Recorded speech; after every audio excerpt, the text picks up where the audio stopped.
Much नहीं है।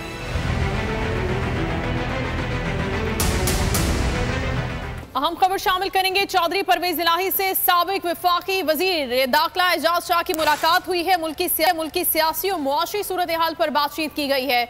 चौधरी परवेज इलाही ने कहा कि पेट्रोल की कीमतों में इजाफे का क्रेडिट नवाज शरीफ और मरियम नवाज को जाता है। इसहाक डार ने पेट्रोल 35 रुपए महंगा करके मरियम को सलामी दी।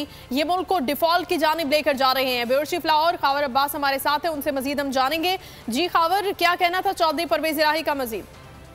बिल्कुल, साबिक वज़ीर आला पंजाब चौधरी परवेज इलाही की साबिक वफाकी वजीर ब्रिगेडियर एजाज शाह से मुलाकात हुई है, जिसमें मौजूदा मुल्क की सियासी सूरत हाल पर तबादला ख्याल भी किया गया। चौधरी परवेज इलाही का कहना था कि 35 रुपए पेट्रोल की कीमत में इजाफे से इसहाक डार साहब ने मरियम नवाज साहिबा को वापसी पर सलामी पेश की है और लोग इन लोगों से तंग आ चुके हैं जिन्होंने इक़्तिदार में आकर अवाम को महंगाई और बेरोजगारी का तोहफा दिया। उनका यह भी कहना था कि जितने भी प्रोजेक्ट्स मैंने अपने दौर में शुरू किए थे उनकी वजह से रोजगार के मौके पैदा हुए थे, आज वो मौके भी बंद हो चुके हैं। मुल्क इस वक्त जो है वो शदीद अवाम में परेशानी का सामना है, बहुत परेशान है सारी सूरत हाल से। बहुत शुक्रिया खावर, आप आगाह कर रहे थे।